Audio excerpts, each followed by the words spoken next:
Voyons maintenant les outils gomme. Très intéressant. Le raccourci clavier c'est E.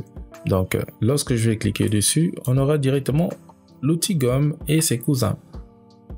Alors je vais choisir l'outil gomme et comme on sait déjà très bien à quoi ça va servir, ça sera juste pour gommer. Voilà, sauf que on va toujours utiliser un curseur qui est rond et voilà, on va faire des choses comme ceci. Alors là, c'est pas normal, ça c'est clair. Lorsqu'on va gommer, on ne doit pas obtenir cette couleur jaune. C'est pas sérieux du tout. Alors, je vais faire CTRL Z. Et si on veut éviter d'obtenir ce genre de choses, il va falloir qu'on vienne déverrouiller le calque d'abord. Ensuite, on peut venir gommer. Et maintenant, lorsque je gomme, on peut voir l'arrière-plan. Alors, nous, on va aller sélectionner un autre outil et ce sera l'outil gomme d'arrière-plan.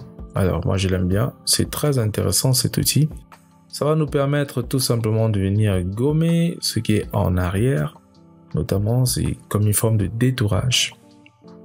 Alors, ceci dit, lorsque je viendrai dans cette zone, par exemple, et que on a ici du bleu, voilà, sur ce point. Et là, on a du vert qui vient couvrir totalement. Donc, si je fais un clic comme ceci, il va sélectionner l'ensemble de l'échantillon qu'il a pu prélever, qui était cette texture de bleu là, jusqu'à la zone limite qui la couvre. Alors, ce qui fait en sorte qu'on va garder notre paysage ici soigneusement. Alors, je pourrais le faire partout et je pourrais encore faire mieux. Lorsque je viendrai sélectionner l'échantillon, je pourrais me déplacer et à chaque fois, lorsqu'il va retrouver cet échantillon-là partout, il va tout simplement prélever. Et voilà, je me retrouve avec ce résultat.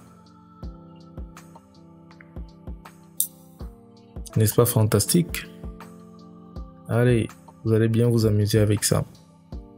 Et voilà, j'ai maintenant détouré ou alors j'ai supprimé l'arrière-plan de mon paysage. Je pourrais maintenant ajouter une couleur de fond si je veux bien. Voilà, je vais prendre ce bleu, ce sillon. Là, je prends ça et je mets en arrière. Allez, on a le reste du nuage qui était là, mais ce n'est pas un problème. On pourrait prendre maintenant notre gomme principale et venir gommer comme ça.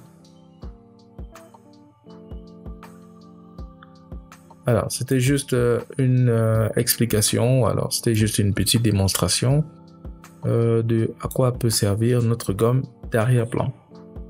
Maintenant, on va voir le dernier outil qui sera la gomme magique.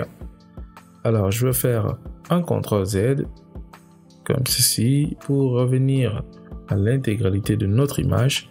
Et maintenant, on va utiliser notre gomme magique. La gomme magique va nous permettre en fait de pouvoir sélectionner un échantillon et de supprimer l'ensemble de cet échantillon là sur notre image. Donc je vais prendre ce bleu par exemple, comme ça je fais un clic et voilà, il nous a supprimé cet ensemble d'échantillons jusqu'à un endroit où on a de la limite. Voilà, ça va se limiter, voilà, quelque part ici, parce qu'on n'a plus ce bleu qui va continuer dans cette zone. Par contre, on retrouve ce bleu là quelque part par ici. Et là aussi. Alors, on viendra juste de l'autre côté et on fera la même chose. Donc, en faisant des clics comme ça, voilà, il va sélectionner l'échantillon et il va supprimer tout ce qui concerne cet échantillon-là. Et voilà, j'ai un autre détourage, une fois de plus, avec mon outil gomme. Je vous invite à vous exercer avec cet outil gomme, à prendre des images que vous connaissez, qui existent déjà.